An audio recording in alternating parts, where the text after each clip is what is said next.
Salve, torcedor vascaíno! É um prazer estar com você aqui nesse Acorda Vascaíno, terça-feira pela manhã.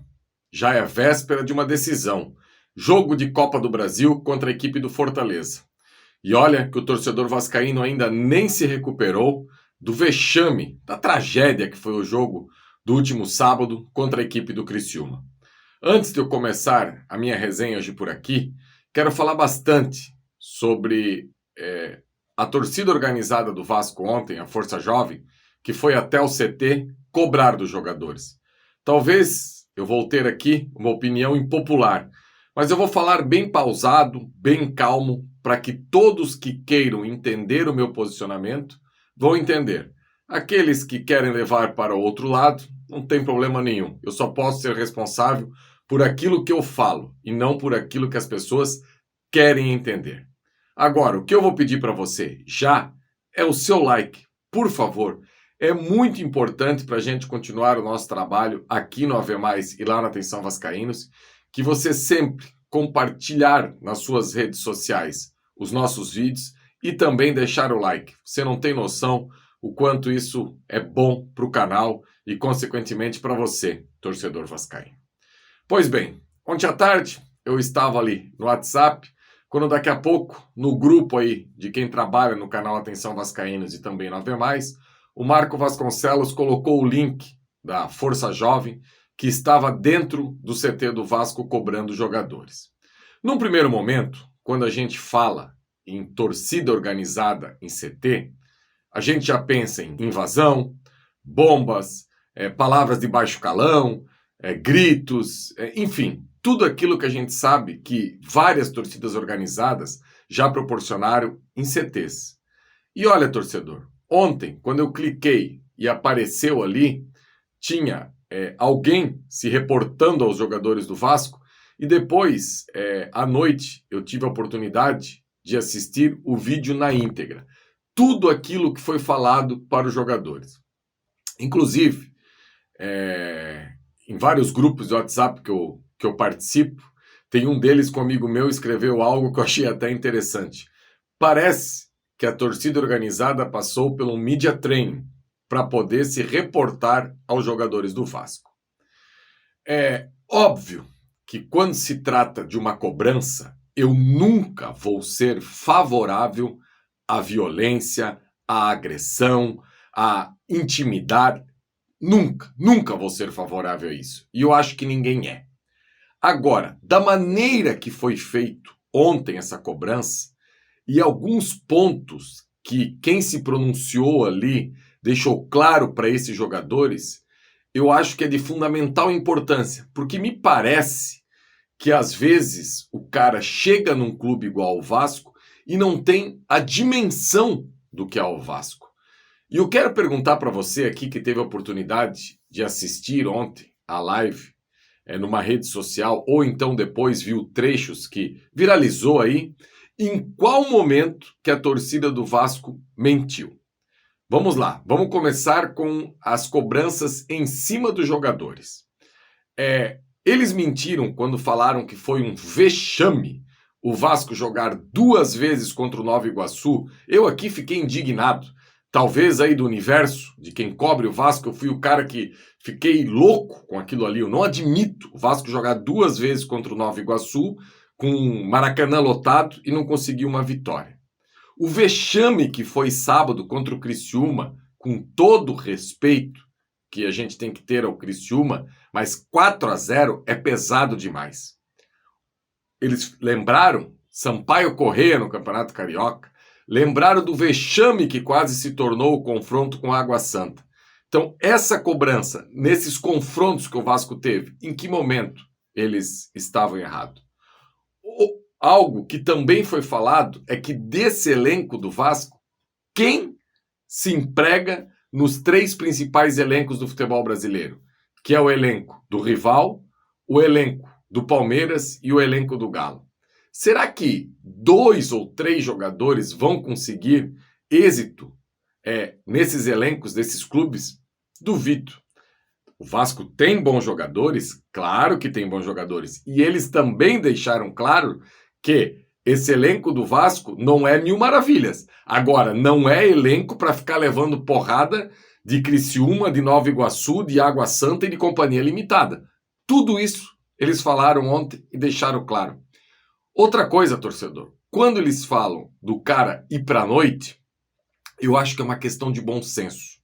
O único senão que eu faço ali é no momento quando é falado que se você estiver com a sua família, você também pode ser cobrado. Eu confesso a você que eu não acho de bom tom. Principalmente se estiver com as esposas, com os filhos ou algo assim, você receber uma cobrança. Eu acho que isso é algo que já extrapola. Agora, o cara perder de 4-0 para o Criciúma, e eu não sei o nome, e ontem eles não falaram o nome, e o cara acha que pode ir para a noite comemorar, festejar, como se nada tivesse acontecido. Torcedor, eu vou dar um exemplo aqui. Muitos vão pensar que é um exemplo besta, mas eu vou dar, sem problema algum.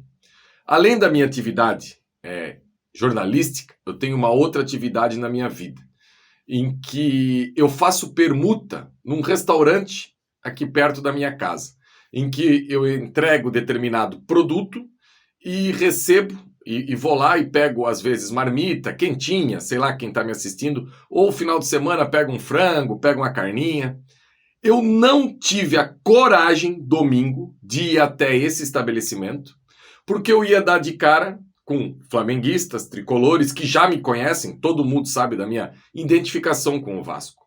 Ou seja, eu fui em outro local, que lá as pessoas basicamente não me conhecem, não sabem dessa ligação com o futebol, acabei pagando, tirando dinheiro do bolso, sendo que lá no outro estabelecimento eu tenho essa possibilidade da troca, porque eu tenho vergonha, porque eu não quero dar a cara na rua.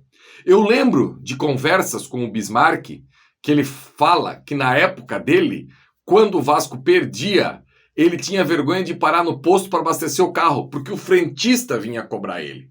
Isso que ele estava dentro do carro, uma necessidade abastecer o carro. Agora, o cara perdeu o jogo e ir para a noite como se nada tivesse acontecido, é porque o cara não está sentindo a parada. O cara não tem um entendimento do que vale a paixão pelo Vasco em nome dessa torcida. Outra coisa que eles falaram ali, que eu tiro o chapéu, o Vasco, a torcida do Vasco, ela esgota todos os setores e visitantes. Se fosse no clássico contra o Fluminense, meio a meio, a torcida do Vasco iria engolir os caras. Por isso que deram só 10%. Contra o rival, meio a meio, o estádio sempre. E eles vão estar presentes sempre. Então, eles mentiram nessa parada da torcida? Não. Outro posicionamento excelente deles, quando eles falam com o Lúcio, na questão de não trazer o jogador por trazer. Há quanto tempo é falado isso aqui no Atenção Vascaínos e eu tenho essa bandeira? Se for para trazer um jogador de qualidade duvidosa, deixa a base, porque não é para trazer jogador de qualidade duvidosa. Se for para trazer 10 de qualidade duvidosa, traz 2 de qualidade comprovada. Mas será que é tão difícil ter esse entendimento? O Pedro Martins, que aliás já foi apresentado ontem no meio da live, falou algo que passou despercebido. Eu não vi e não li em lugar nenhum. Só que eu vou guardar isso, Pedro Martins.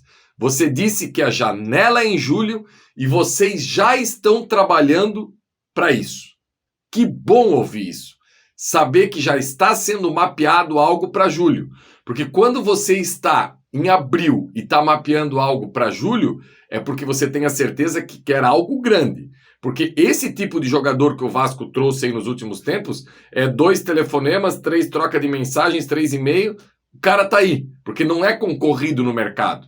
Mas se você disse, Pedro, ontem, que você já está mapeando esse tipo de jogador no mercado, eu fico muito feliz, sabendo que de lá pode sim vir jogadores. Outra coisa, o Lúcio deu até uma derrapada ontem, quando ele é pressionado, ele diz assim, não, a gente vai trazer jogador para ser titular. Eu até pensei comigo, né? Imagina a galera que estava ali com ele, escutando que ele vai trazer jogador para ser... Aí depois ele deu a volta, falou que tem que ter 18 titulares, e ok, a fala do Lúcio passou e segue o jogo. Enfim, o que eu quero deixar claro aqui para vocês, mais uma vez, bem pausado, jamais serei favorável à intimidação, a violência, a agressão, a quebrar carro de jogador. Não é isso. Agora, da maneira que foi feito ontem o pronunciamento lá, durante 90%, foi ok. Foi ok a maneira. E o que eles queriam falar lá para os jogadores, para o novo diretor executivo, até para o técnico interino, sobrou para o Paiva também um pouquinho ali, para o Lúcio Barbosa, todo torcedor vascaíno tinha o desejo de fazer isso. Todo. Não vem dizer que... Sim, todo torcedor vascaíno tinha o desejo... ontem, domingo, sábado, de encontrar esse grupo de jogadores e perguntar se tá legal isso aí, se eles acham que é bacana o Vasco ficar já na 4ª rodada de novo na zona.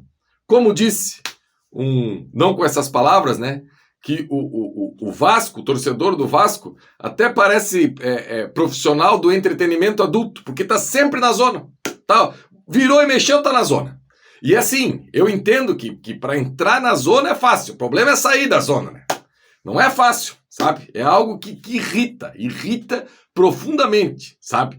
E que ontem ficou claro mais uma vez que o torcedor não suporta mais isso. Eu não suporto mais, eu não aguento mais isso.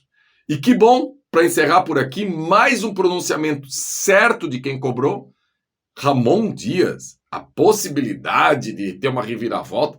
Para com isso, né, gente? O trabalho do Ramon Dias, mesmo com o elenco não oferecendo algo para ele brigar lá em cima, o trabalho dele no ano de 2024 era fraco, sem convicção nenhuma, sem sistema nenhum, sem modelo de jogo nenhum. Jogador que era titular num jogo, no outro ia pro banco, no outro não era relacionado, no outro voltava. Para, gente, para. Muito grato ao Ramon, muito. O que ele fez ano passado, 99% do torcedor vascaíno achava que o Vasco seria rebaixado. O que ele fez foi quase um milagre, ele e o Emiliano. O torcedor vascaíno é grato. O trabalho de 2024, abaixo de qualquer análise e crítica. Muito ruim mesmo. E que agora venha um novo comandante que possa extrair algo melhor desse grupo. Esse grupo não é um grupo para ficar entre os 4 do Brasileiro. Agora, é um grupo que pode pelo menos ficar no meio da tabela e dar dignidade ao torcedor vascaíno. Porque o que aconteceu no sábado contra o Criciúma foi tirar a dignidade do torcedor vascaíno. Beleza, galera? Essa foi a minha resenha hoje por aqui. Por favor, deixe seu like aí, compartilhe esse vídeo nas suas redes sociais. A gente se encontra daqui a pouco. Vou estar com o Emerson Rocha ao vivo no Bom Dia Gigante, falando mais sobre isso. Falando também sobre o jogo de amanhã à noite, quem sabe aí tentar desenhar um possível Vasco. Tem um detalhe, torcedor, o João Vitor, que o Ramon Dias largou no Vasco, infelizmente não pode jogar amanhã à noite, está suspenso, foi expulso contra o Água Santa, pouca gente lembra disso. Então vamos ver como é que a gente vai montar essa equipe do Vasco aí para esse confronto. Daqui a pouco a gente se encontra 10 horas ao vivo no BDG. Tamo junto novamente. Abraço, galera.